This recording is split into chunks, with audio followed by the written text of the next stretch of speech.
Olá, pessoal, sejam bem-vindos à nossa terceira aula de metodologia científica para o curso de Ciências Contábeis. Eu sou a professora Maria Elisa Pacheco e hoje vamos trabalhar as questões que envolvem com os recursos de pesquisa. Então, quais são os recursos que permitem aos pesquisadores, aos estudantes, elaborarem os seus trabalhos, tanto acadêmico quanto os seus trabalhos de conclusão de curso. O TCC, né, o trabalho de conclusão de curso, ou mesmo aqueles que já passaram pelas monografias, né, nos cursos de especialização, artigos científicos, teses e todo esse processo de construção do conhecimento que nós, acadêmicos, ao estudarmos, ao pesquisarmos, vamos elaborando ao longo das nossas trajetórias. Então, sejam bem-vindos à nossa aula e lembrando que nas aulas anteriores, na primeira aula, assistimos algumas questões ou discutimos algumas questões que envolvem o encaminhamento da pesquisa, ou seja, os caminhos da pesquisa, como a pesquisa se elabora e como essa elaboração vai necessitando de técnicas, procedimentos, métodos e principalmente do olhar científico. Na nossa segunda aula, vocês tiveram a oportunidade de praticar um pouco mais sobre a elaboração de planejamentos e projetos de pesquisa. O interessante é que neste caminho, quer dizer, nessa construção do conhecimento da metodologia científica, nós pudemos não só observarmos questões teóricas, mas também como as questões práticas, quer dizer, colocar todo este conhecimento na prática. No quadro, vocês podem observar comigo que essa aula busca entender o quê? Os recursos, não é, que vão fazer parte da elaboração dos conhecimentos científicos. Então, professora, o que seriam os recursos, né? Do que nós estamos falando? Toda vez que você inicia uma proposta de investigação, seja ela acadêmica para agora, o processo de graduação, seja para pós-graduação, mestrados, doutorados e tudo mais, você vai observar que você vai precisar utilizar-se de muitos registros. Por que muitos registros? Porque a elaboração do seu trabalho final, a elaboração do seu trabalho de pesquisa, né, o relatório final, ele necessita ou ele é determinado pelas práticas que você fez anteriormente de fichamento, de resenhas e de resumos. Não tem, pessoal, como você produzir qualquer questão científica ou qualquer texto científico, argumento científico, relatório científico, se você não passar por este exercício dos fichamentos, das resenhas e dos resumos.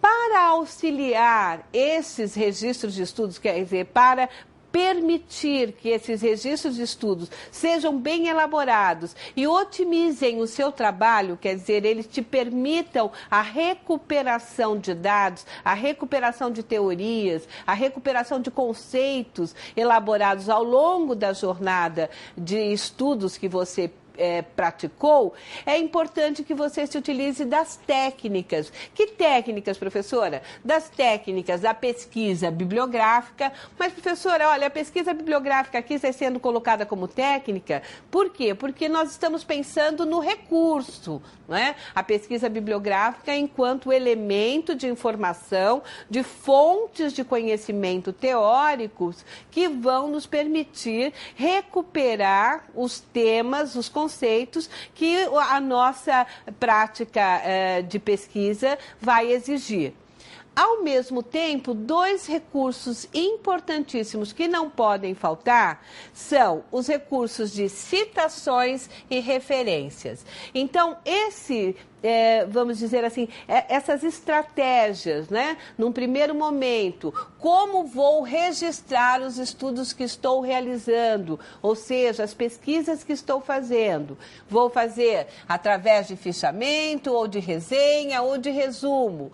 E bem como quais são as técnicas que eu vou utilizar nos fichamentos, nas resenhas e resumos, de citações, de referência, é o que nós vamos trabalhar na data de hoje.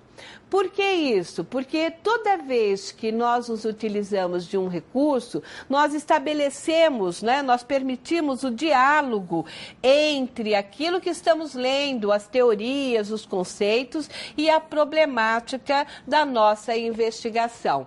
Então, pessoal, vejam como é importante você elaborar essa questão das práticas da pesquisa ao mesmo tempo, se utilizando de alguns pequenos recursos ou algumas técnicas que te permitirão, com certeza, um trabalho muito mais seguro, muito mais organizado, otimizando, não é, a questão de informações, porque vocês bem sabem, muitas vezes você entra num site, acha uma discussão interessante, um comentário importante sobre a temática que você está estudando e você não tomou o cuidado de tornar aquela informação um dado guardado, uma fonte guardada para que você se utilizasse a posterior na sua pesquisa. O que acontece? Provavelmente essa informação ela pode ser perdida, porque não tem como você informar num trabalho acadêmico apenas comentários sem a sua legitimidade, ou seja, quando você falar sobre alguma coisa, você tem que informar da onde você está tirando. Quer dizer, você tem sempre que voltar à fonte primária, à fonte daquele conhecimento que lhe foi aí apresentado. Então, olha como é importante a nossa aula de hoje e muitas vezes ela não é vamos dizer assim, não é tão dado valor, né? Não é tão colocada como uma ideia principal. Quando iniciamos uma pesquisa, a gente sempre corre atrás. Ah, qual o tema que eu vou discutir? Olha, eu quero falar sobre isso, mas nós não pensamos ou não paramos para organizar corretamente as estratégias, os recursos que nós vamos utilizar. Então, para esses recursos, é importante que a gente os conheça. E uma das coisas que ao longo da minha vida acadêmica me permitiu aqui colocar para vocês é que eu sempre entrava em sala de aula e os alunos algumas vezes colocavam assim: professora, o professor fulano de tal pediu para que a gente realizasse um fichamento. Ah, o outro professor pediu para que se fizesse um resumo. Qual a diferença dessas técnicas? Qual a diferença desses recursos? Não é? E muitas vezes eu quero chamar a atenção de vocês aqui que nós passamos o ensino médio todo e muitas vezes até a universidade, aí uma primeira graduação que alguns tenham feito, sem perceber que há diferença. Por quê? Porque mesmo o nosso professor às vezes não dava muita importância para essas diferenças, né? Ele pedia um resumo falando na ideia de fechamento, ou pensando na ideia de fechamento. Ou muitas vezes o professor te pede uma resenha, mas com a ideia, não é, de fechamento ou resumo, alguma coisa assim. Então, é muito importante você ter a clareza de que essas estratégias, essas maneiras de construção, elas não são iguais. Elas têm o seu diferenciador. E esse diferenciador, ele é muito importante para ser analisado. Por exemplo, muitos de vocês já, até para entrar na própria universidade, passaram por processos de práticas de texto, construção textual, e que essas construções, elas têm a ideia da introdução, do desenvolvimento e da conclusão. Geralmente, aquela construção da dissertação ou da redação. Né? Quando você fez o vestibular ou mesmo no ensino médio, no terceiro, segundo, primeiro ano, nós vamos sendo orientados pelos nossos professores da língua portuguesa a desenvolver redações. E essas redações, o que eles nos chamam muito a atenção é a questão da introdução, o desenvolvimento e a conclusão. E esse corpo textual de introdução, desenvolvimento e conclusão passa a ser o determinador de todos os outros textos que a gente vem aí a praticar. Isso não quer dizer que está incorreto. Contudo, outros elementos na pesquisa precisam ser claramente declarados, não é? Não é só fazer uma questão genérica, como uma introdução da temática, o desenvolvimento, sua conclusão, sem perceber os detalhamentos, sem perceber as questões que são aí colocadas ou exigidas. Por exemplo, quando você escolhe um tema de pesquisa, né, você necessariamente, às vezes, nem para pensar, e nós já vimos nas aulas passadas, que a primeira pergunta que nós temos que fazer a esse tema é do que se trata, né? O que eu quero falar sobre essa temática? E essa pergunta, ela tem que estar no corpo do meu texto, né? Ela tem que estar no corpo claramente definida no meu corpo de texto de pesquisa científica. Então, é isso que nos difere, né? Nos torna diferente quando pensamos aqui na metodologia científica, nessas práticas de recurso. Vamos ver como se comportaria, então, como que eu posso pensar em realizar um bom fichamento. Então, o professor nos colocou lá um livro importante para ser lido, ou as professoras da minha especialização ou da minha graduação pediram alguns livros para serem aqui colocados, e eu tenho que fazer um fichamento disso. Como iniciar um fichamento? Bom, primeiro, para fazer o fichamento, eu tenho que saber o conceito dele. Vamos ao quadro que você vai ver o conceito de fichamento. Fichamento nada mais é do que um meio, tá? Ele não é a finalidade. Ele é um meio pela qual o pesquisador vai reter o material relevante, né, do seu trabalho. Quer dizer, eu retenho o material levantado, eu quero guardar esse fichamento porque eu vou me utilizar a posteriori no meu TCC ou naquele artigo de pesquisa que a professora pediu, eu vou me utilizar dele. Então, o fichamento é o primeiro instrumento. Ele pode ser realizado de uma obra completa ou apenas parte dela. O que eu quero dizer com isso? Que eu posso fazer um fichamento de um livro inteiro, então essa obra é completa, ou eu posso fazer o fichamento de uma unidade, de um capítulo. Por exemplo, nós temos o nosso livro de metodologia da pesquisa científica, que na primeira aula eu já chamei a atenção de vocês para que vocês realizem a leitura, acompanhem as discussões que estão nas nossas web aulas, procurem desenvolver ali uma estratégia de estudos sobre esses materiais, porque é neles que nós complementamos todas as informações aqui passadas para vocês, porque nos nossos encontros nós damos as pistas, né? Nós mostramos para vocês os principais conceitos, as principais ideias que envolvem todos os elementos que compõem a tua formação pelo IAD. E essa formação é complementada com o quê? Com o fórum, com a questão da web aula, com a questão dos livros, que nós aí passamos para vocês e colocamos como importante.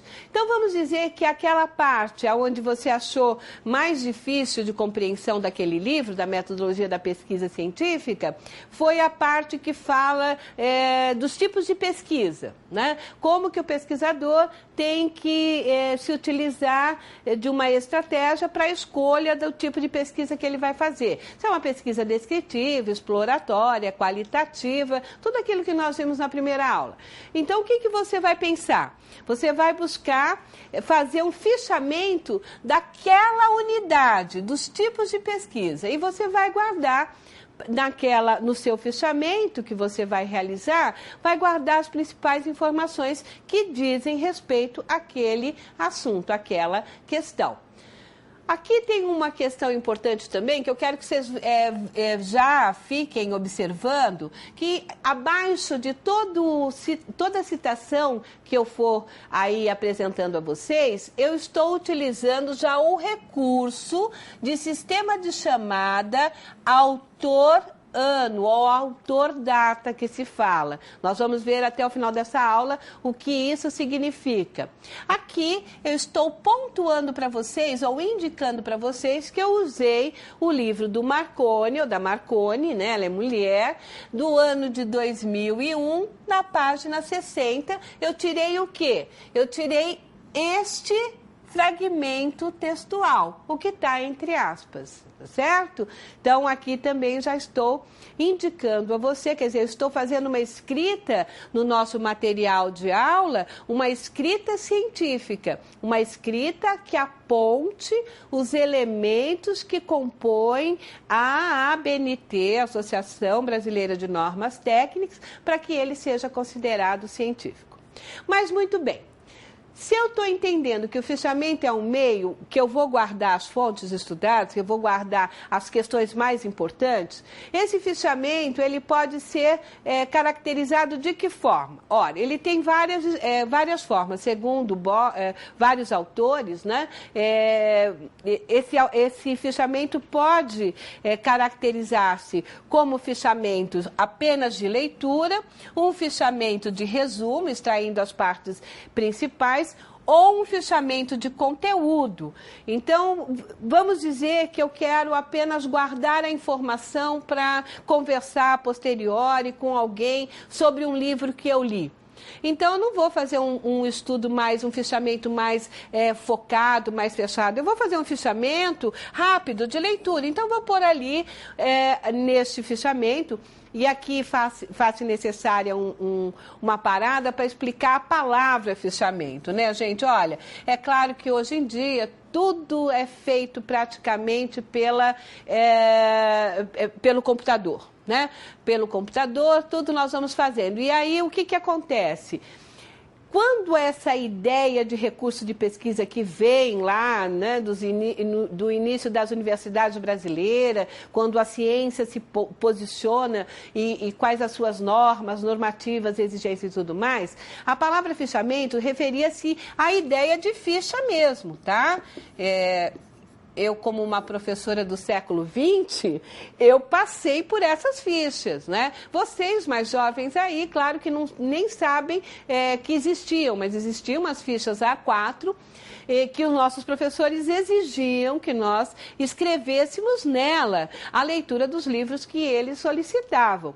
Claro que hoje em dia, com essa tecnologia toda, a gente quase não está mais requerendo esse tipo de ficha, né? Quase nós não exigimos mais essa questão da ficha, mas é importante que você não perca isso de vista, a palavra fichamento, porque é feita em algum lugar. Ah, posso fazer numa A4 no meu computador e abrir? Pode, você abre ali, dentro desse processo, uma organização do seu trabalho e você vai ali fazendo as suas observações. De leitura, é uma observação rápida, comentando quais são os objetivos do autor, como ele se posiciona, se a leitura ela discute questões teóricas, conceituais, ou se é uma leitura mais evasiva, mais de opinião, e aí você vai mostrando para que serve aquela questão. Já se for um fichamento de resumo, pessoal, aí nós temos que tomar alguns cuidados, né? Eu preciso que você realmente se utilize do mínimo de informação necessária para que esse fichamento possa ser considerado de resumo. Então, como seria isso? Eu vou ter que dar todos os dados que o autor me passa, dos seus objetivos, vou ter que apresentar quais foram as intenções desse autor, como que ele se utiliza, quais são os métodos que ele se utilizou para chegar às conclusões que ele chegou.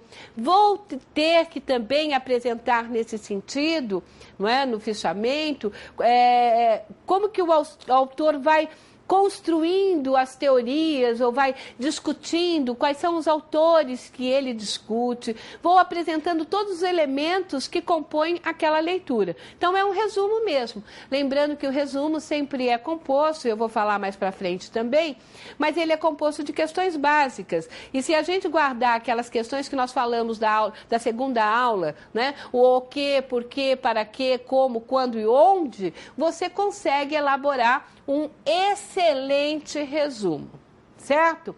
E de conteúdo? Bom, de conteúdo eu já foco muito mais, né? Um fichamento de conteúdo, eu vou buscar realmente os conceitos que aquele autor quis nos passar e que nos deu enquanto elementos de conhecimento. Então, de conteúdo, eu não apresento igual de resumo. Eu retiro do autor os conceitos, as teorias, né? a macroideia do livro ou do texto ou da unidade que o autor está nos passando. Então, o conteúdo tem mais ou menos a característica, se vocês olharem, dessa visão aqui, onde eu fui no conteúdo do Marconi quando ele dava o conceito de fichamento. Então, aqui seria, né, do meu fichamento, o conteúdo aqui seria do meu fichamento sobre o que é fichamento, tá certo?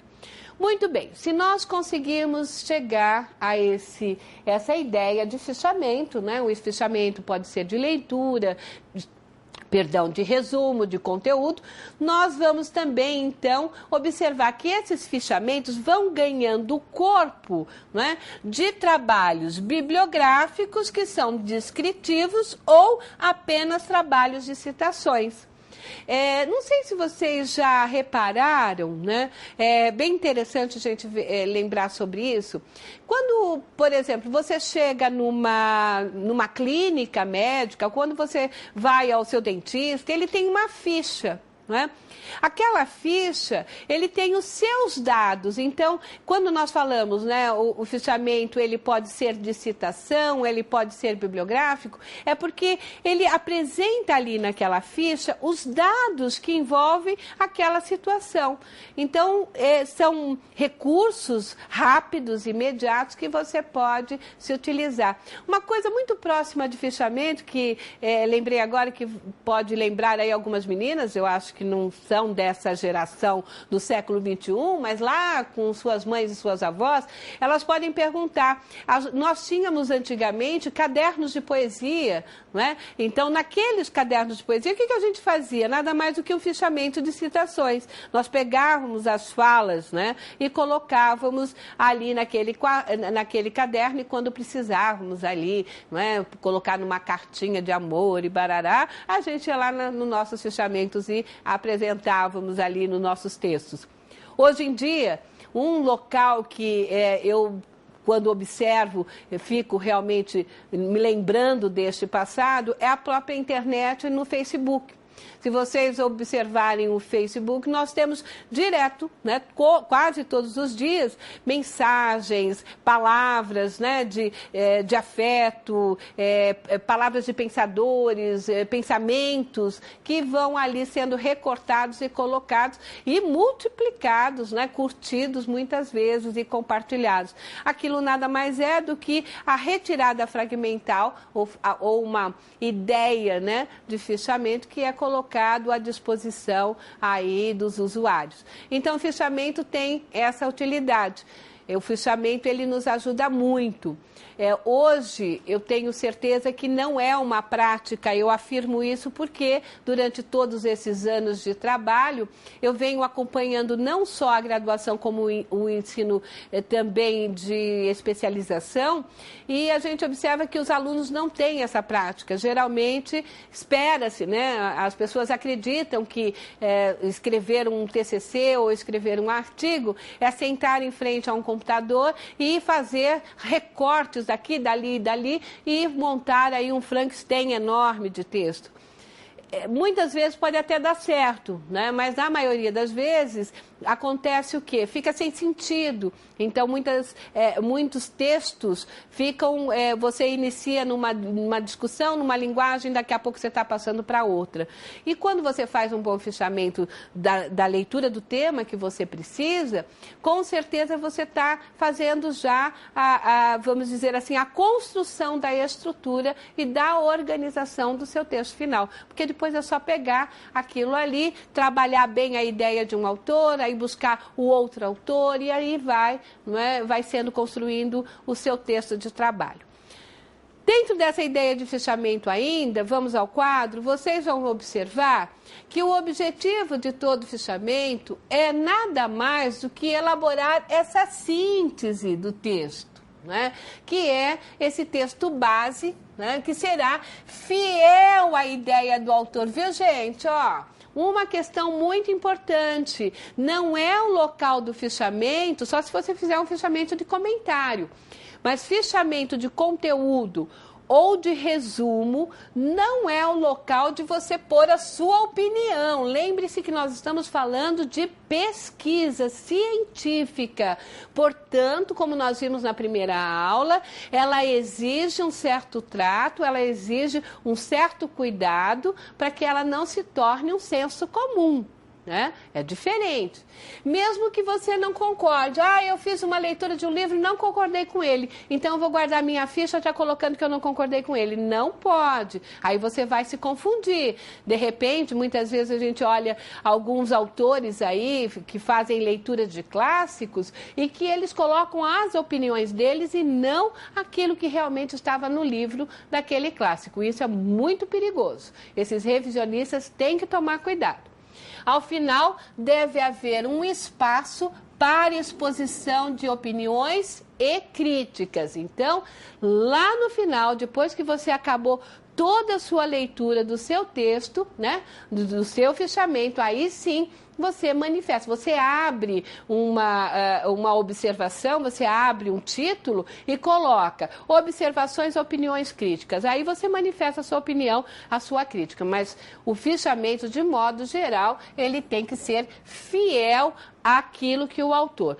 Na próxima lâmina, então, vamos apresentar para você o corpo de todo o fichamento. Então, qual é o corpo do fichamento? Claro que isso não é uma regra, ok? Isso aqui é a maioria dos autores, Humberto Eco, a Lakatos, né? A Marcondes, Severino, vários autores, eles nos dão este corpo. Por que este corpo, Elisa?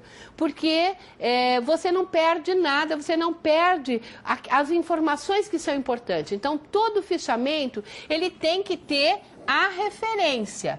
E o que é a referência do autor? Aqui não está colocado dentro da norma da BNT, tá certo, gente? Aqui é como se fosse o teu estudo, é individual, é particular.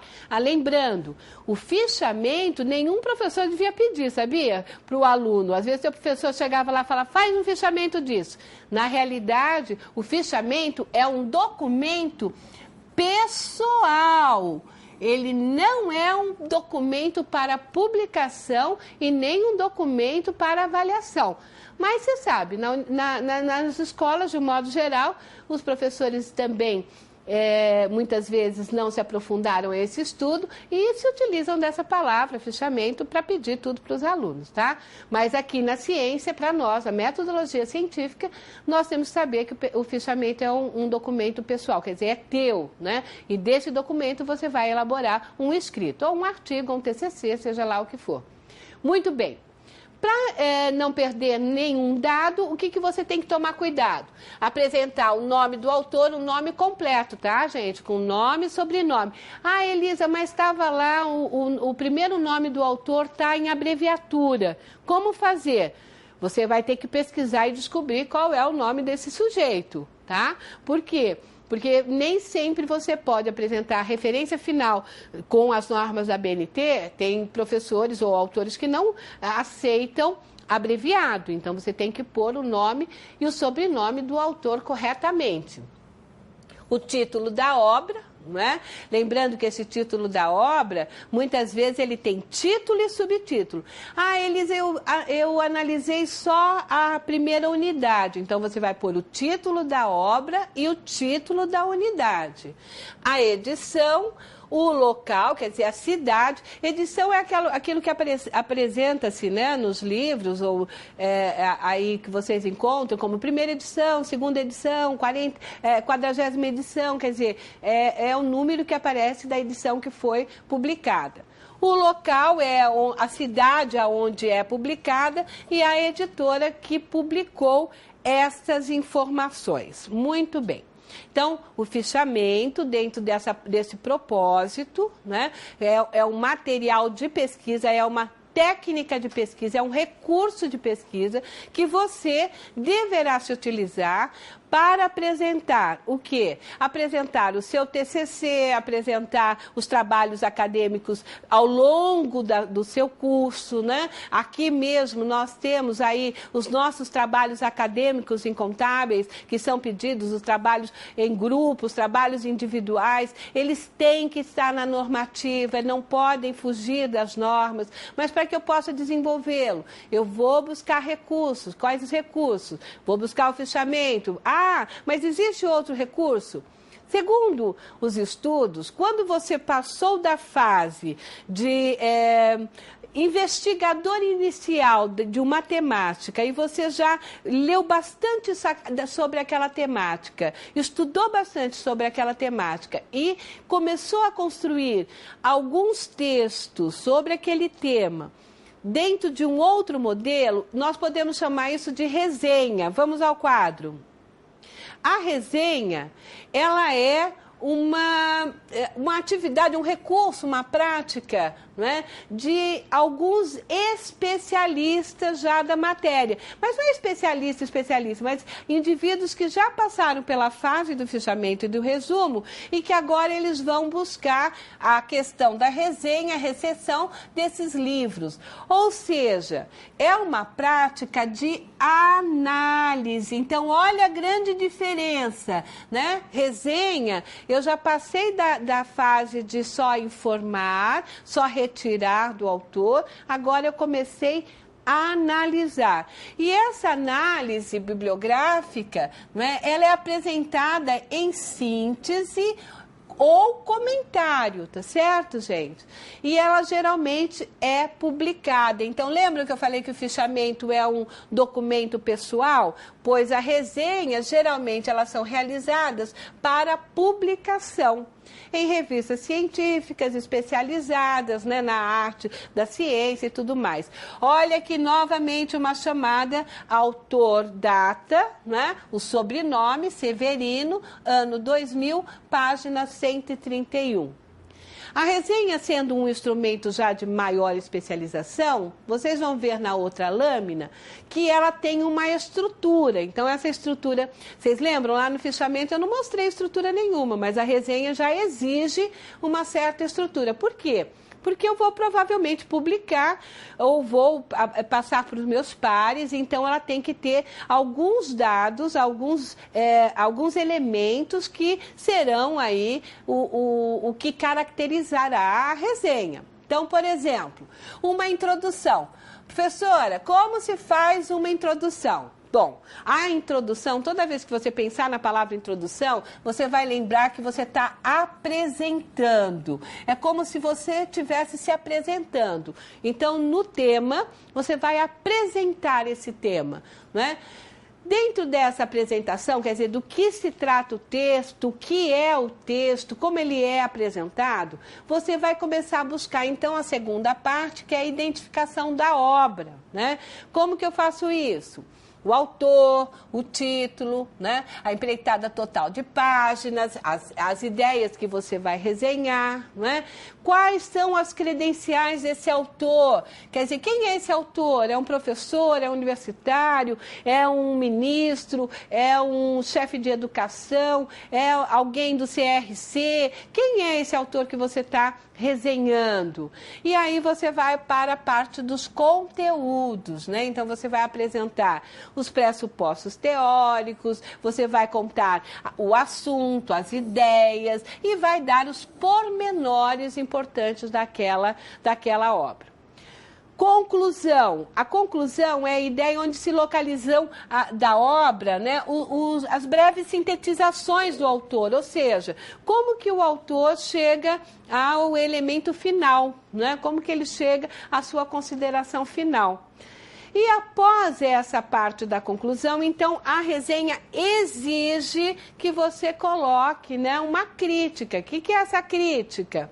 Você vai observar se os elementos que foram apresentados, né, têm concepção científica, ou se os elementos são informações jornalísticas, se ele é uma obra didática, se é linguagem... Vocês já perceberam quantas vezes vocês abrem alguns livros e tem livros que são muito chatos de serem lidos, porque eles parecem que são complicados, a linguagem não flui? É exatamente isso. São livros que muitas vezes não são didáticos, tá certo?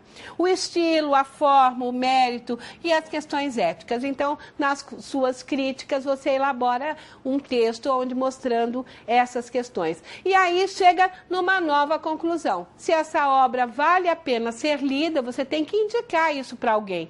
Se essa obra é uma obra que faltou elementos e que muitas vezes aí tem questões a desejar, tá certo? Essa é a estrutura da resenha. E pensando nessa estrutura da resenha, nós vamos então trabalhar a questão do resumo. Queria que vocês observassem aqui, pessoal, a ideia de resumo colocada é resumo acadêmico, tá? Então, são os resumos que nós apresentamos no nosso TCC ou nos nossos artigos científicos ou mesmo nas monografias. Então, esses resumos, geralmente, são colocados dentro de uma normativa, quer dizer, tem a norma, né, da própria ABNT, ela nos dá essa norma. Então, ele tem um título, né, sem indicativo numérico, quer dizer, se você está numerando tudo lá, introdução, desenvolvimento e tudo mais, no resumo acadêmico você não numera. O que você faz? Você centraliza a palavra resumo num corpo só, percebam, num corpo só, não tem parágrafo, você vai apresentar os principais elementos que compõem o resumo. Quais são eles? Você vai apresentar o objetivo, né? Você vai apresentar a justificativa, por que estudar isso, a metodologia e as possíveis conclusões que você chegou. Isso é um resumo acadêmico, quer dizer, é um resumo que está dentro da normativa científica. Quando você manda trabalho para fora, para congresso, seminário, mesmo quando você vai apresentar uma ideia, ele tem que ter esses elementos: justificativa, objetivo, metodologia e conclusões. Não dá para fugir a isso. Muito bem. Esse resumo, ele tem sequência de frases concisas, objetivas. Segundo a regra da ABNT, não pode ultrapassar a 500 palavras. E recomenda-se esse parágrafo único. Ele é um elemento obrigatório em qualquer trabalho acadêmico, ele é obrigatório, e ele exige também as palavras-chave, né? Então, nós precisamos aí apresentar as palavras que representam o conteúdo do trabalho. Deve ser usado no verbo na voz ativa ou na terceira pessoa do singular. É isso que representa um trabalho de resumo, né? Dentro dessa lâmina, nós vamos observar que temos aí as palavras representativas, tá? Do elemento obrigatório, certo? Bom, dentro dessa linguagem, dentro dessa ideia total, nós podemos, então, chegarmos à primeira parte desta aula, que era apresentar esses 3 grandes elementos de recurso para o seu trabalho científico. E, para isso, eu também trouxe para vocês um vídeo que ele vai mostrar como é importante o cuidado, não é? Como é importante você estar dentro das normativas, das regras que fazem o trabalho científico, porque senão o que acontece? Você pode aí, muitas muitas vezes, vamos pensar no vídeo que vai passar daqui a pouquinho, muitas vezes você faz um currículo cheio de fantasia, sem estar dentro daqueles parâmetros exigidos do mercado, e aí o que acontece? É óbvio, não é, que você vai ser desclassificado e algumas vezes até aí colocado numa situação desagradável. Então, para que a gente não perca essas coisas de vista, eu convido vocês a assistir o vídeo, que ele é bem interessante para conversarmos sobre uma atividade. Vamos lá?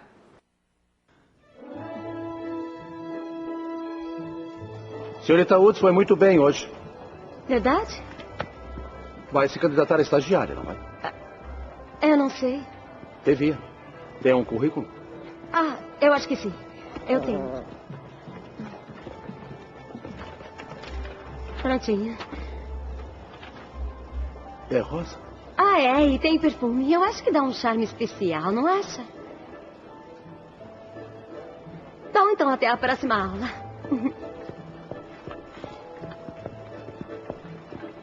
Acha que ela acordou um dia e disse: vou para a faculdade de Direito hoje? Tirando esse lapso no julgamento, acho que ela tem muito potencial. Esse é o arquivo Winda. Cheire isto. O que é? É o currículo dela. O cheiro é gostoso.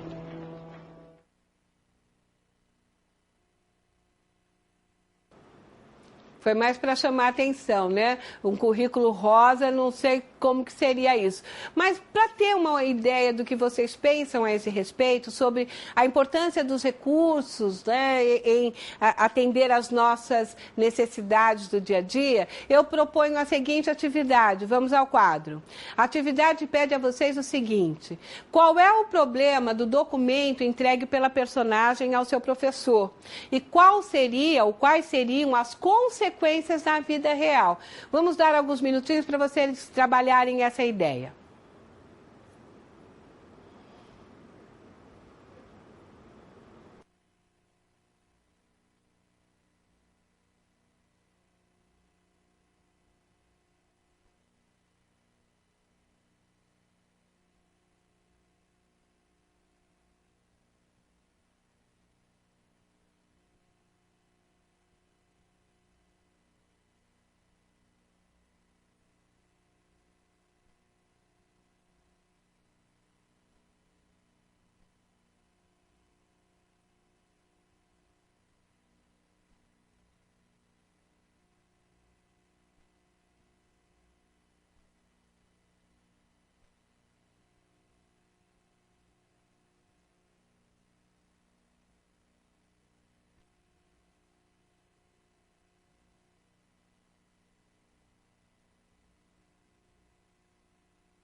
Então, pessoal, vocês devem ter percebido aí com as discussões que o currículo, para se desenvolver um bom currículo, e sei que muitos de vocês já têm realizado, mas não custa dar uma reolhada nele, né? Uma reorganizada nos currículos, porque todo ano é importante fazer um novo currículo, porque até tem mais coisas para se colocar e mais observações a serem declaradas.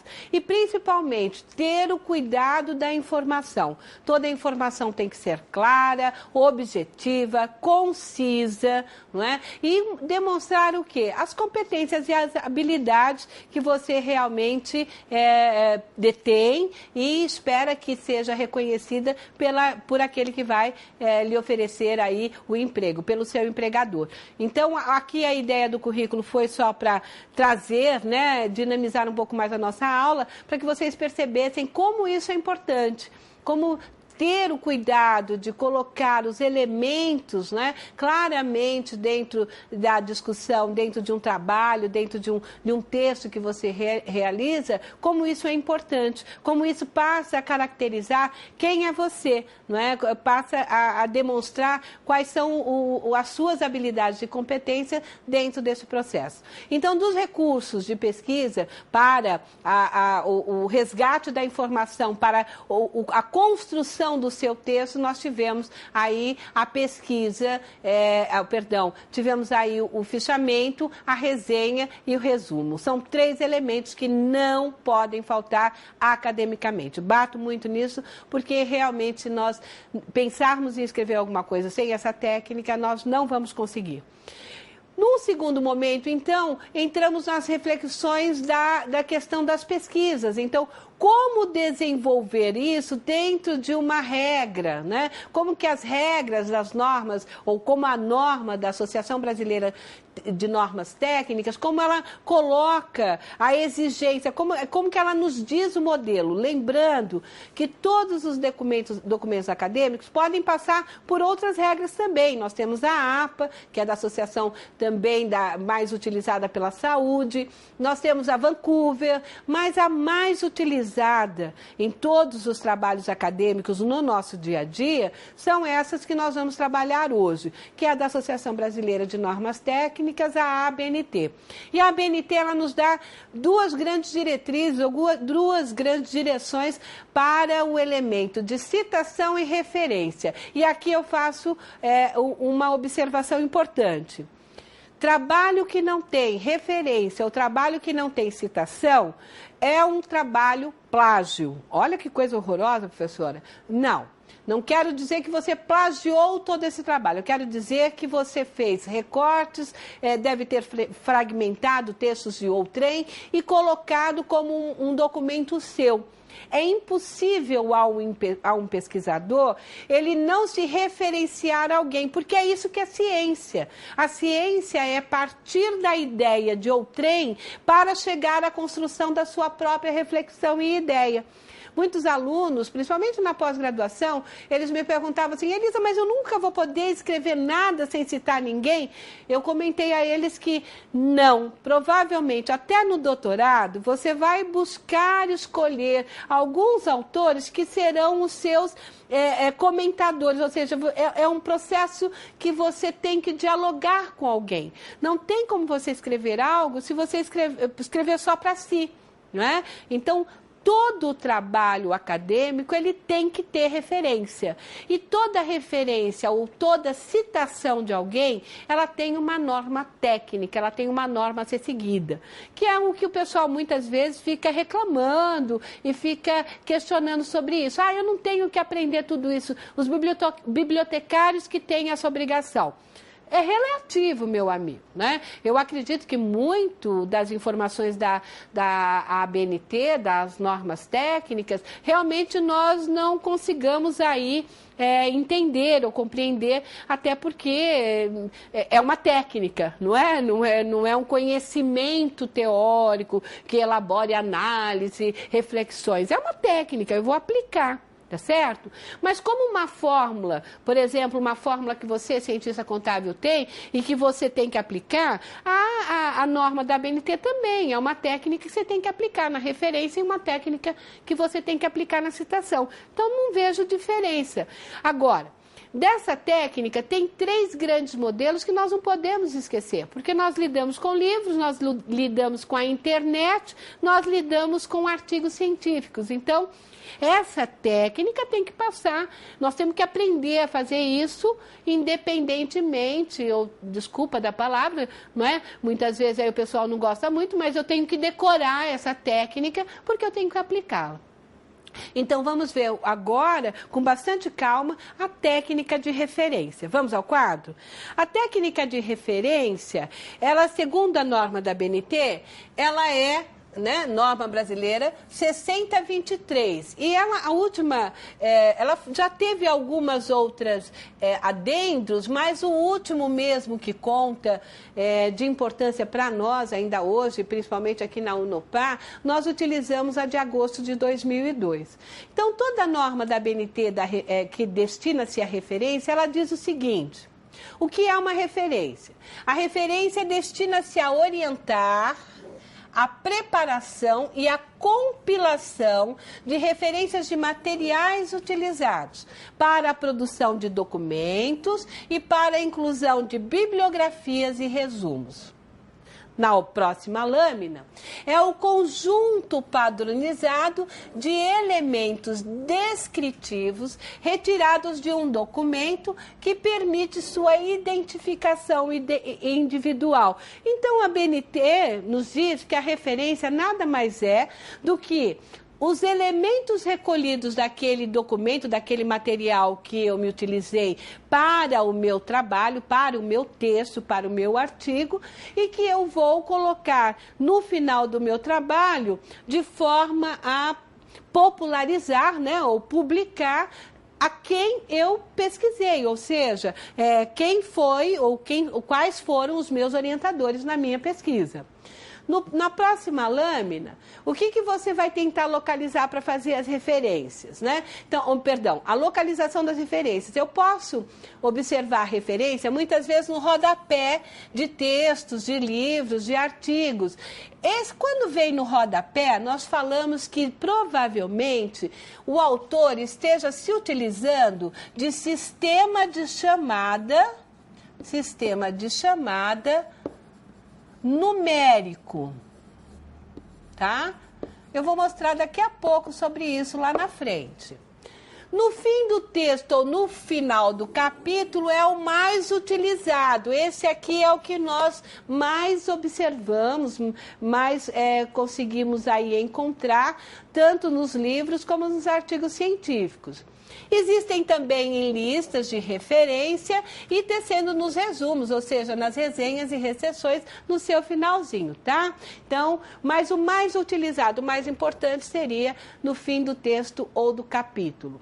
Na próxima lâmina, você vai ver que você pode elaborar uma referência do livro todo, né? Então, como que eu vou fazer o do livro todo? Olha, eu começo sempre assim. Não tem como ser diferente, tá, gente? Isso é a regra, é a norma.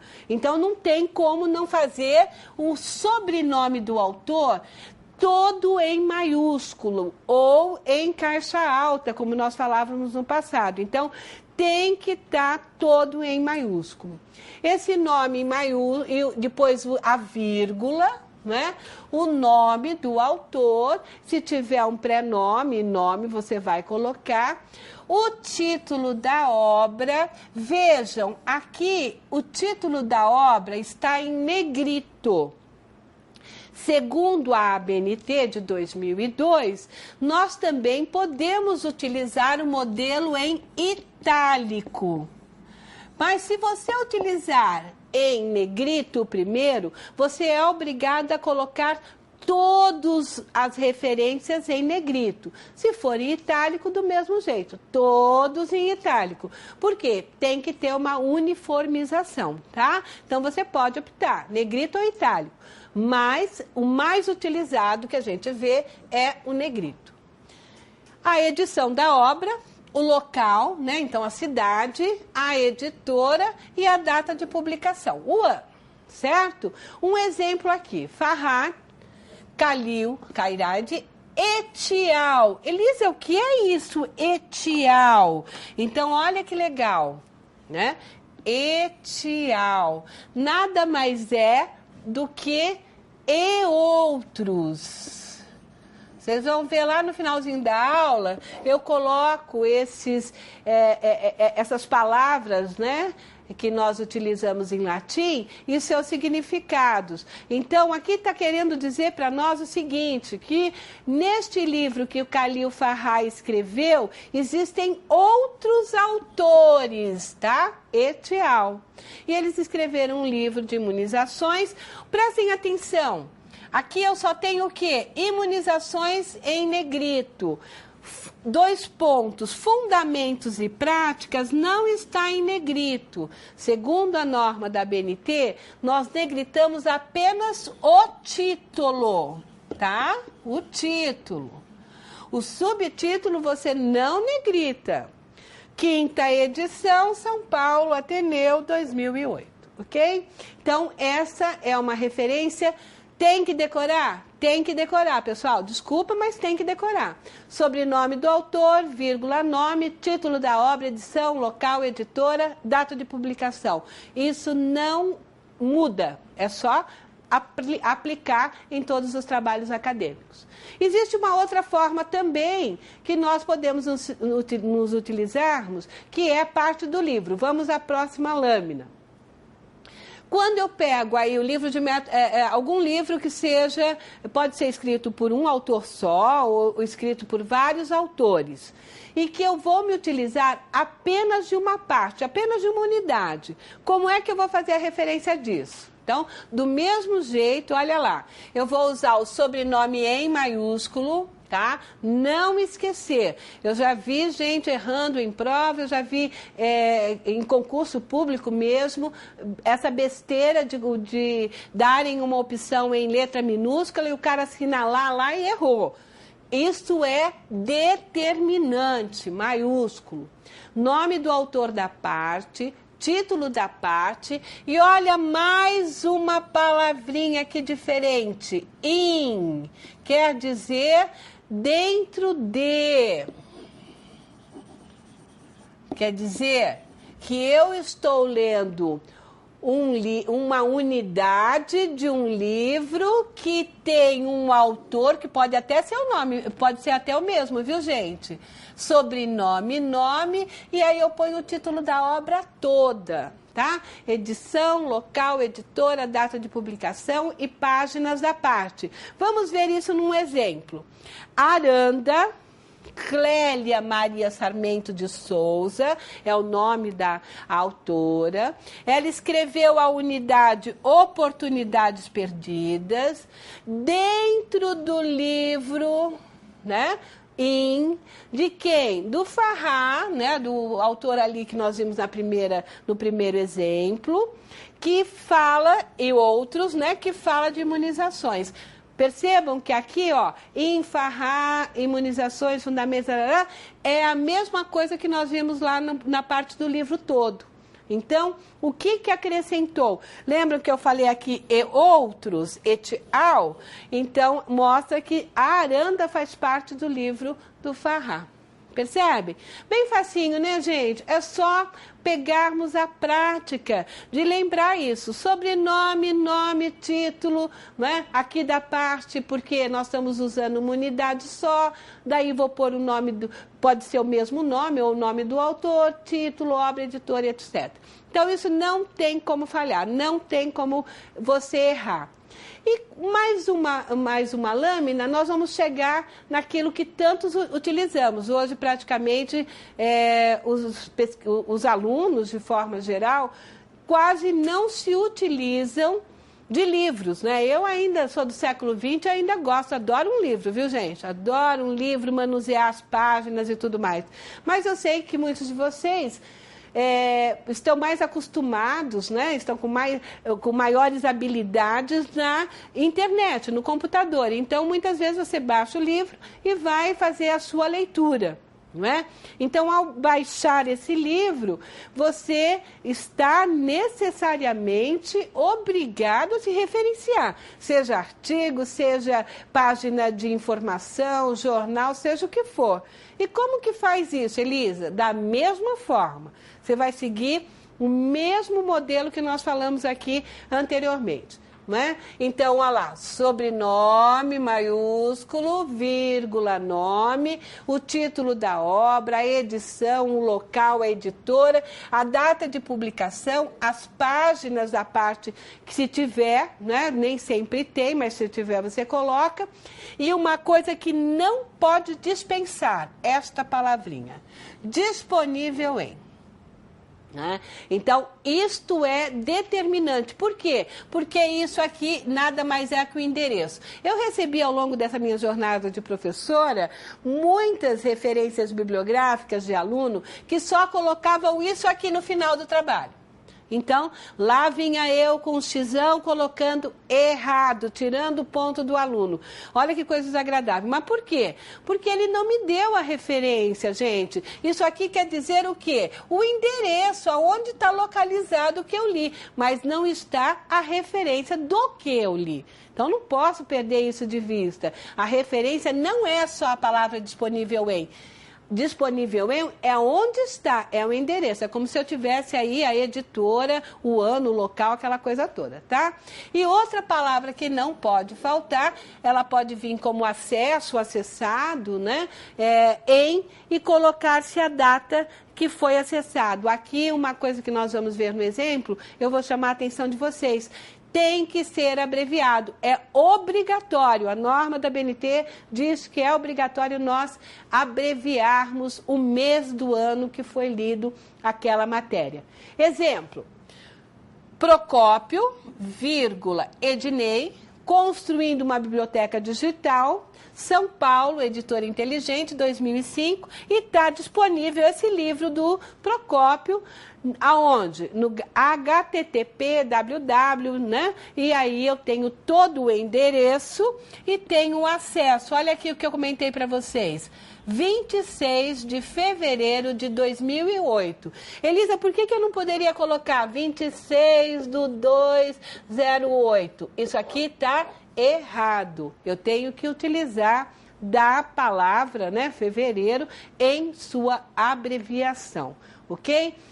Esse tipo de referência em livro eletrônico também pode ser visto de artigos. O que vai mudar? Vai mudar só a questão de como você vai chamar essa questão. Quer dizer, como que você vai chamar esse elemento do livro eletrônico, né? Se ele vai ter um site. Vamos lá para ele. O site, quando não é livro, mas é um artigo que alguém colocou e tudo mais, ele também vai seguir as mesmas regras, né? Nós vamos pôr os autores, tá certo? Aqui, esses autores eu posso pôr Ministério do Trabalho, DIEESE, posso utilizar o próprio conselho, que nós vamos falar daqui a pouco, qualquer tipo de site, o nome do site que eu estou adentrando para buscar aí a leitura, para buscar informações a respeito do meu trabalho. Então, ele vai me dar o título do serviço, né? A versão local, editora, o produtor, a data, a publicação e o acesso e aquilo lá que nós já falamos, o disponível em. Um exemplo típico disso, aqui está como serviço social, poderia ser o de contabilidade, né? Conselho Regional de Contabilidade, é o serviço social aqui, 19ª região, o que é o serviço social, disponível em, aqui vem o endereço e aqui vem o acesso. Gente, isso não tem segredo, concordam comigo? Isso não dá para você falar assim, é uma coisa assim, muito difícil de ser observada ou é uma coisa que não se dá para fazer. Ao contrário, isso é uma coisa que nós podemos fazer no dia a dia. Tanto é verdade que eu vou convocar vocês a uma atividade. Essa atividade, ela chama a atenção de vocês a uma informação. Olha lá como eu coloquei. Foi solicitado aos alunos de Ciências Contábeis que realizassem a leitura do livro de José Carlos Marion. Vocês leram já Marion, com o título Contabilidade Básica, lançada em 2009 em São Paulo pela editora Atlas, que já está na 10ª edição. Muito bem, a partir dessas informações desenvolva a referência conforme as normas apresentadas. Vamos tentar fazer rapidinho? Eu tenho certeza que vocês vão conseguir com muita agilidade. Até daqui a pouco.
Aí, fizeram o exercício, conseguiram resolver a problemática? Não é difícil, né, pessoal? É só ter um pouquinho de cuidado e não ser tão resistente. A gente tem muita resistência com a questão das metodologias científicas, das normas da ABNT, porque fomos educados ao longo dessa nossa trajetória escolar sem sermos cobrados sobre isso. Hoje eu tenho boas notícias, né? Então, a gente está no século XXI, aí a gente tem muito boas notícias. Tem muitas escolas no ensino fundamental e o ensino médio que exigem, né, fazem com que os seus alunos já passem a desenvolver essa habilidade desde o começo. Quer dizer, não fica aquela coisa de trabalhinho acadêmico por trabalhinho acadêmico, ou plágio por plágio, né? Cópia por cópia, né, pessoal? Vocês sabem disso. Então, essas escolas, elas já estão exigindo da nossa moçadinha. E isso é bom porque chega na universidade com muito mais fôlego, com muito mais prática e vontade de fazer. No quadro, eu vou mostrar para vocês como ficaria a resolução desse problema. Vamos ao quadro. Então, como que vocês escreveram? Marion, com certeza, né? Vocês tiraram a ideia do sobrenome do Marion, vírgula, José Carlos, né? Aí você colocou lá ponto, contabilidade básica, que é o nome do livro do Marion, aí você colocou ponto, daí você pôs 10ª ED, né? Então você fez lá a edição, ED, 10ª, tá certo? Aí você colocou provavelmente a vírgula, São Paulo, editora Atlas e o ano de 2009. Então, olha como ficou fácil fazer esse exercício. Quer dizer, você desenvolveu uma referência com toda a tranquilidade. Pegou o sobrenome do autor, o nome, ponto, título, pegou a edição. Ah, professora, às vezes não aparece edição. Ótimo. Quando não aparece edição, é porque deve ser a primeira. Você não tem obrigação de colocar, tá? A gente só coloca a segunda edição em diante. A primeira não tendo, você não precisa pôr. Pôs lá a cidade, o local, né? Aí os 2 pontos, a editora, vírgula, o ano. Deu a referência. Gente, referência é tudo num trabalho acadêmico. Ele demonstra o comprometimento, ele demonstra a importância que você deu àquele trabalho. Então, tomem cuidado sobre isso. Por último, agora, então, né? A segunda questão foi a referência, a primeiros recursos. Agora, por último, nós vamos falar das questões que envolvem principalmente o plágio. As citações. Como fazer, como citar, como tirar, extrair do outro que eu li, que eu gostei do que ele falou, como colocar isso dentro de uma normativa dentro da ABNT. Muito fácil, não tem segredo. Vamos ao quadro. Dentro das citações, então, nada mais são do que menções, né? Menções do texto de uma informação que eu extraio, quer dizer, eu tirei de uma outra fonte, não foi eu que escrevi, então eu preciso citá-la, né? Aqui está a norma da ABNT, que comanda esse espetáculo, é a 105/20. Se é a 60.020, aqui é a 105/20 das citações. Na outra lâmina, quando se usa a letra maiúscula e minúscula para citar um autor no texto. Então, nós precisamos entender o seguinte: na grande maioria, no sistema de chamada, isso aqui se chama sistema de chamada autor-data, tá? Então, no sistema de chamada autor-data, que é aquele que eu coloco o nome, ou o sobrenome do autor e o ano do seu livro, para lá na referência, no final do trabalho, apresentar todos os dados, eu vou fazê-lo de uma forma em que, quando ele está dentro do meu texto, quer dizer, ele faz parte da composição do texto, como aqui, eu vou utilizar a letra maiúscula do nome dele, não é? As primeiras letras do nome dele. Então, é Marcos, Marcos Pacheco. Então, vou pôr lá, Pacheco, com a letra maiúscula. Então, é mencionada na sentença do texto, pode ser no final ou no início, com o nome subscrito, né, com a primeira letra do nome em maiúsculo. No segundo slide, né, então, quando eu vou mencioná-lo todo em letra maiúscula, então ali foi só a primeira letra. Aqui o Derrida está com todas as letras em maiúsculo. Por quê? Porque não faz parte do texto. Olha aqui, o texto acabou aqui, né? A citação acabou ali. Então, ele não está na parte do texto. É uma citação do Derrida que não pertence ao seu todo. Ou seja, apesar das aparências, a desconstrução do logocentrismo não é uma psicanálise da filosofia. O que o Derrida quis apresentar aqui? Uma citação, o autor quis apresentar sobre o Derrida. Ele pegou lá do livro do Derrida, essa citação, achou legal, bacana, cabe no trabalho dele, ele colocou. E ele chama atenção a isso aqui, gente. O que é esse parênteses aqui, perdão? Esse colchete, né? O que isso significa? Significa que ele extraiu de algum lugar, né? Tem mais coisas aí, mas ele extraiu essa reflexão, essa discussão. Então, no final da frase, quando o nome do autor não pertence à construção do texto, eu vou citá-lo totalmente maiúsculo. Vamos à próxima lâmina de citação. O sistema de chamada autor-data, que é esse que nós estamos falando, ou autor-ano, ele é nada mais do que a forma que eu apresento as minhas fontes primárias, né, e que serão ali colocadas dentro do meu trabalho. Então, por exemplo, quando eu li Marconi e Lakatos, eu achei bacana quando elas me deram essa citação. Ó, isso aqui é uma citação. Os documentos de fonte primária são aqueles de primeira mão. Gente, o que é um documento de fontes primárias? São aqueles que o autor, um segundo autor, né, que não eu, já me deu o conceito, já me deu a teoria sobre determinada coisa e que eu necessariamente passo a entender, né, passo a utilizar no meu texto. Então, fonte primária, nesse sentido da pesquisa bibliográfica, é quando eu vou buscar os conceitos e as teorias em outros autores que já estudaram o tema e que me apresentam aí com essa importância, né? Então, os documentos de fontes primárias são aqueles de primeira mão, ok? Marconi e Lakatos 2001 é o sistema de chamada autor-data. Aqui eu preciso que vocês prestem atenção, eu tenho um ponto e vírgula que indica que aqui eu tenho uma autora e aqui eu tenho outra autora. Então, são duas autoras que escreveram esse livro, que lá na minha referência terá todos os dados necessários, correto? Vamos à próxima lâmina. Elisa, eu só tenho um sistema de chamada autor-data ou existem outros tipos também de sistema de chamada? Muitas áreas do conhecimento e na contabilidade também, viu, pessoal? Queria chamar aí a atenção de vocês. Alguns trabalhos de contabilidade utilizam muito o sistema de chamada numérico, né? Em vez de colocar todos os dados só lá no final do trabalho, né? No final da pesquisa, na referência, na página de referência, muitos optam pela discussão de quando chamar o autor, já no rodapé, ele vai colocando a informação total do autor. Isso traz algumas complicações também, porque daí vai ter que utilizar uma série de termos, né, em latim, que muitas vezes é um trabalho dobrado, mas é um sistema de chamado utilizado muito pelo pessoal do direito e também em algumas obras das ciências contábeis eu já observei isso. Então, o sistema de chamada numérico é aquele que apresenta, né, um númerozinho perto da citação, correto? E que embaixo, no rodapé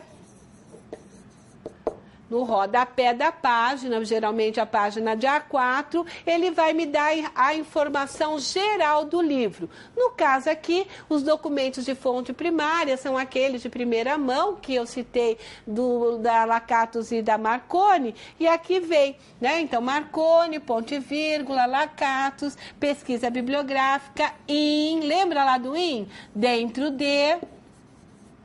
dentro do livro. O que é isso aqui, Elisa? Algo novo. O que é esse travessão? Esse travessão, gente, você conta até 6, né, batidas, tá certo? 6 batidas. E ele quer dizer o seguinte: os mesmos autores. Olha lá, mais uma dica interessante para que a gente entenda, né, essas regras da BNT. Então, ele quer dizer os mesmos autores. Então, dentro do livro, que são as mesmas autoras, Marconi e Lakatos, que tem o nome de Metodologia do Trabalho Científico. Se vocês observarem que tipo de referência é essa, é uma referência de parte de livro, quer dizer, parte de uma unidade, ok? Na próxima lâmina, quando nós utilizamos o sistema de chamada, lembra que eu falei? Quando nós utilizamos o sistema de chamada numérico, nós tendemos a utilizar e a obrigação de utilização dessas abreviaturas, né? Dessas palavras em latim. Por quê? Porque vai contar a página, tem toda uma regra aí por trás que nesse momento eu não vou aprofundar, porque nós estamos na graduação. Mas é importante que vocês conheçam essas palavras, viu, gente? É muito importante. Por quê? Você vai encontrar algumas vezes a palavra idem nas referências ou na citação. Quer dizer o quê? O mesmo autor, né? Idem ou id, ou ibd, né? Que quer dizer na mesma obra, tá certo? Loco citado, no lugar citado. Op citatum, né? A obra citada, passim, que é diversos lugares. O apud, junto a, né? Quer dizer, eu li junto a. O CF, que é o confrontar, e o etial, que é e outros. Então, são palavras em latim que vão designar e muito utilizadas quando utilizamos o sistema de chamada numérico. Na nossa atividade, nos nossos exercícios aqui na Unopar, nas ciências contábeis, nós exigimos apenas o sistema de chamada autor-data e pedimos para que os alunos se utilizem disso conforme as normas da ABNT, ok? Muito bem. Na próxima lâmina, então, eu tenho aqui uma citação, porque nós estamos falando aí das regras da citação, e é importante que vocês entendam que a citação, ela pode ser direta e indireta. Deixa eu tentar explicar aqui um pouquinho para vocês. Vamos sair da lâmina, vamos voltar aqui. A citação, quando nós nos referimos aos autores, elas podem ser direta ou indireta, porque elas são compostas, né, dentro do quadro do nosso texto. Então, vai depender como que você quer construir o seu texto. Gente, é horrível um texto que tenha uma página de citação. Não dá. Então, o que muitas vezes a gente tem que se utilizar? De uma citação. Estou lendo um autor, ele é importantíssimo naquele meu trabalho. Eu vou colocar o que entendi dele, mas eu vou, então, trabalhar com os dois tipos de citações que são permitidas, que é a citação direta e a citação indireta, ou aquilo que nós chamamos de parafraseadas. As citações diretas, elas podem ser curtas ou longas. Elas podem ter aí uma característica, né? E onde, quando ela é curta, ela está dentro do corpo do trabalho. Ou seja, quando você se utiliza de uma citação que você tirou lá de um autor que você achou legal e pôs no seu trabalho e tem até 3 linhas, ela está dentro do corpo do seu trabalho. Quando ela é maior que 3 linhas, quer dizer, quando ela ultrapassa a 4ª linha, ela vai para a 4ª linha, ela é obrigada a se utilizar de um outro modelo. Vamos ao quadro agora que eu vou apresentar esses 2 modelos para vocês. A citação direta até 3 linhas, ela está aqui, ó, tá vendo? Então, quando o risco da gravidez precoce, segundo Mello, 1993, página 57, salienta que o risco da gestação precoce existe em todas as classes sociais. Vejam, 1, 2, 3 linhas. Muito bem. Essas 3 linhas, elas nos apresentam, né, uma citação direta de até 3 linhas. Essa flechinha aqui deveria estar aqui, tá, gente? Que é aquela questão que nós falamos, que nós subtraímos, quer dizer, no livro do autor, do Mello, ele devia continuar falando algumas coisas, mas que para o meu trabalho não tem importância. Então, eu subtraí e coloquei essa questãozinha aqui. Olha a aspas, importantíssimo, ela tem que estar separada por aspas. E aqui, por que tem uma linha só? Não é aspas, Elisa? Porque lá no livro do Mello, ele pôs aspas nessa palavra soluções. Então, quando vem para o meu texto, eu tenho que colocar só uma linha. Eu não posso colocar como aspas, porque já tem aspas aqui e aspas aqui, correto? Então, aqui já tem a aspas e aqui já tem a aspas. Então, aqui vai ficar como uma linha. Muito bem. No próximo exemplo, eu tenho, então, uma citação de 3 linhas ou mais, que é aquela que vai sofrer algumas regras da ABNT. Um afastamento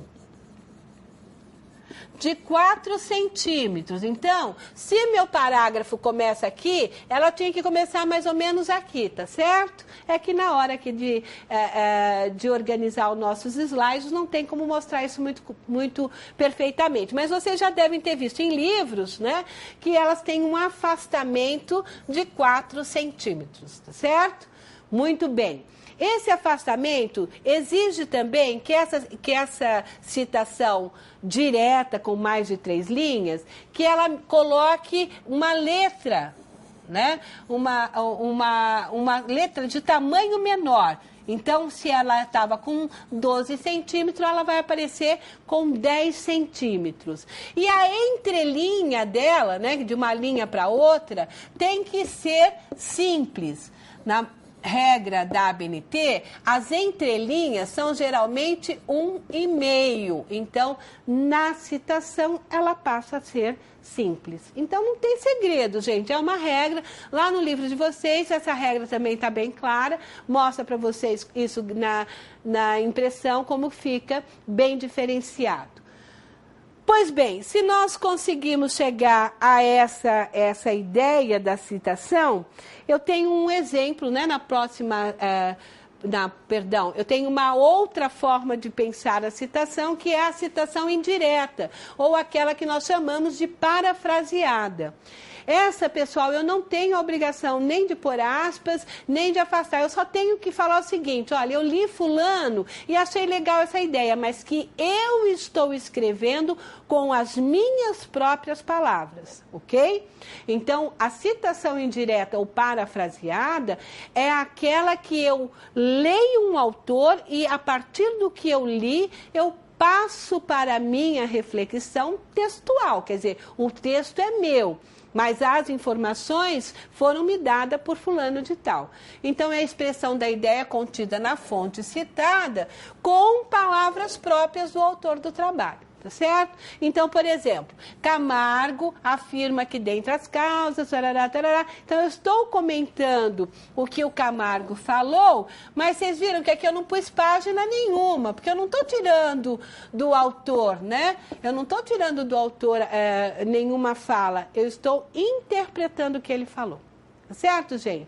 Na última lâmina, então, nós chamamos, né, para vocês um vídeo. Mas antes de passar esse vídeo, eu queria aqui agradecer, né, e me despedir de vocês, colocando que a importância de aprendermos a fazer essas referências, aprendermos a utilizar a citação, são enormes, inúmeras. E dentro deste processo, né, eu passando aqui a caneta para a colega, dentro deste processo, é importante que as coisas, elas realmente... criem esse hábito, né? Que as coisas passem a ser um hábito no seu trabalho dentro desta forma.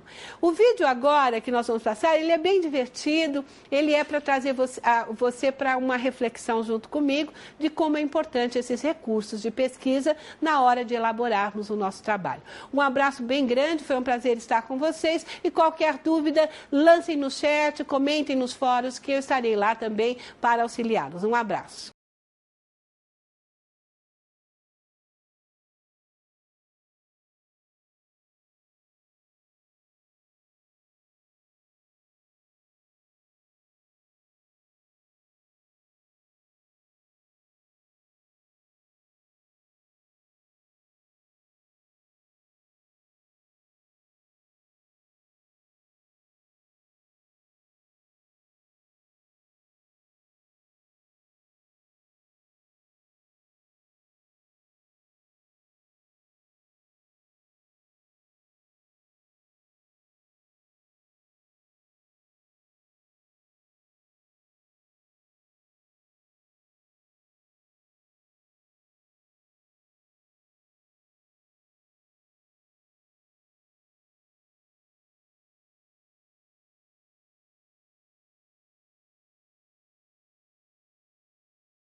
bateria.